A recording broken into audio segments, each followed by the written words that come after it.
If several workmen were to be asked, "How much wages do you get?" one would reply, "I get 2 shillings a day," and so on. According to the different branches of industry in which they are employed, they would mention different sums of money that they receive from their respective employers for the completion of a certain task, for example, for weaving a yard of linen or for setting a page of type.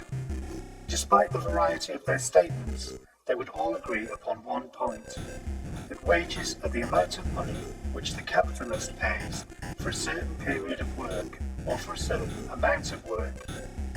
Consequently, it appears that the capitalist buys their labour with money, and that for money they sell him their labour. But this is merely an illusion. What they actually sell to the capitalist for money is their labour power. This labour power the capitalist buys for a day, a week, a month, etc. And after he has bought it, he uses it up by letting the worker labour during the stipulated time. With the same amount of money with which the capitalist has bought their labour power, for example with 2 shillings, he could have bought a certain amount of sugar, or of any other commodity. The 2 shillings with which he bought 20 pounds of sugar is the price of the 20 pounds of sugar. The 2 shillings with which he bought 12 hours use of labour power is the price of 12 hours labour. Labour power, then, is a commodity, no more, no less so than is the sugar. The first is measured by the clock, the other by the scales. Their commodity, labour power, the workers exchange for the commodity of the capitalist, for money. And, moreover, this exchange takes place at a certain ratio. So much money for so long a use of labour power. For 12 hours weaving, 2 shillings. And these 2 shillings, do they not represent all the other commodities which I could buy for 2 shillings?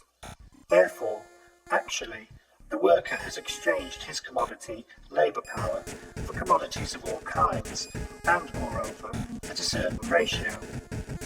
By giving him 2 shillings, the capitalist has given him so much meat, so much clothing, so much wood, light, etc., in exchange for his day's work. The 2 shillings in which labour power is exchanged for other commodities. The exchange value of labour power. The exchange value of a commodity estimated in money is called its price. Wages, therefore, are only a special name for the price of labour power, and are usually called the price of labour. It is the special name for the price of this peculiar commodity, which has no other repository than human flesh and blood. Let us take any worker, for example a weaver. The capitalist supplies him with the loom and yarn. The weaver applies himself to work, and the yarn is turned into cloth. The capitalist takes possession of the cloth and sells it for 20 shillings, for example. Now, are the wages of the weaver a share of the cloth, of the 20 shillings, of the product of the work? By no means. Long before the cloth is sold, perhaps long before it is fully woven, the weaver has received his wages. The capitalist, then, does not pay his wages out of the money which he will obtain from the cloth, but out of money already on hand. Just as little as loom and yarn are the product of the weaver to whom they are supplied by the employer, just so little are the commodities which he receives in exchange for his commodity, labour power, his product. It is possible that the employer found no purchasers at all for the cloth. It is possible that he did not get even the amount of the wages by its sale. It is possible that he sells it very profitably in proportion to the weaver's wages. But all that does not concern the weaver. With a part of his existing wealth, of his capital, the capitalist buys the labour power of the weaver in exactly the same manner as, with another part of his wealth, he has bought the raw material, the yarn, and the instruments of labour, the loom. After he has made these purchases, and among them belongs the labour power necessary to the production of the cloth, he produces only with raw materials and instruments of labour belonging to him. For our good weaver, too, is one of the instruments of labour, and being in this respect on a par with the loom, he has no more share in the product, the cloth, or in the price of the product, than the loom itself has. Wages, therefore, are not a share of the worker in the commodities produced by himself. Wages are that part of already existing commodities with which the capitalist buys a certain amount of productive labour power. Consequently, labour power is a commodity which its possessor, the wage worker, sells to the capitalist. Why does he sell it? It is in order to live. But the putting of labour power into action, i.e. the work, is the active expression of the labourer's own life, and this life activity he sells to another person in order to secure the necessary means of life. His life activity, therefore, is but a means of securing his own existence. He works that he may keep alive.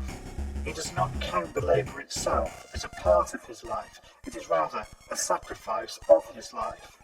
It is a commodity that he has auctioned off to another. The product of his activity, therefore, is not the aim of his activity. What he produces for himself is not the silk that he weaves, not the gold that he draws up the mining shaft, not the palace that he builds. What he produces for himself is wages, and the silk, the gold, and the palace are resolved for him into a certain quantity of necessaries of life, perhaps into a cotton jacket, into copper coins, and into a basement dwelling.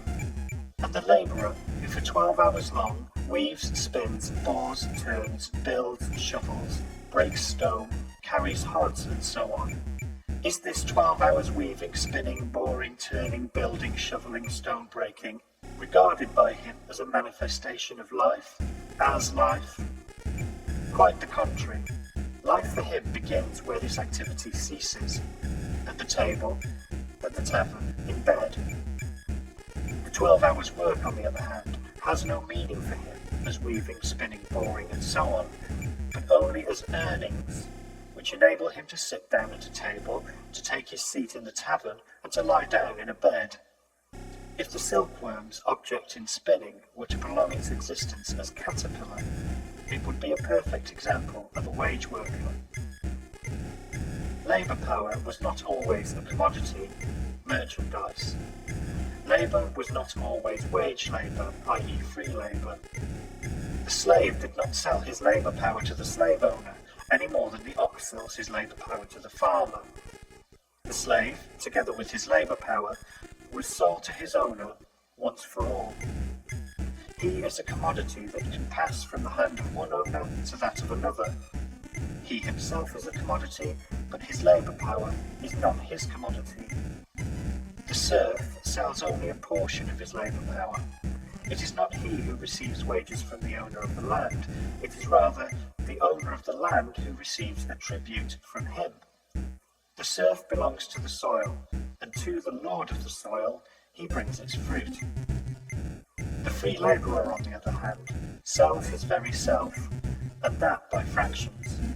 He auctions off 8, 10, 12, 15 hours of his life, one day like the next, to the highest bidder, to the owner of raw materials, tools, and the means of life, i.e. to the capitalist. The labourer belongs neither to an owner nor to the soil, but 8, 10, 12, 15 hours of his daily life belong to whomsoever buys them. The worker leaves the capitalist, to whom he has sold himself, as often as he chooses, and the capitalist discharges him as often as he sees fit, as soon as he no longer gets any use, or not the required use, out of him. But the worker, whose only source of income is the sale of his labour power, cannot leave the whole class of buyers, i.e. the capitalist class, unless he gives up his own existence. He does not belong to this or that capitalist, but to the capitalist class, and it is for him to find his man, i.e. to find a buyer in this capitalist class. Before entering more closely upon the relation of capital to wage labour, we shall present briefly the most general conditions which come into consideration in the determination of wages. Wages, as we have seen, are the price of a certain commodity, labour power. Wages, therefore, are determined by the same laws that determine the price of every other commodity. The question then is, how is the price of a commodity determined? End of chapter 2.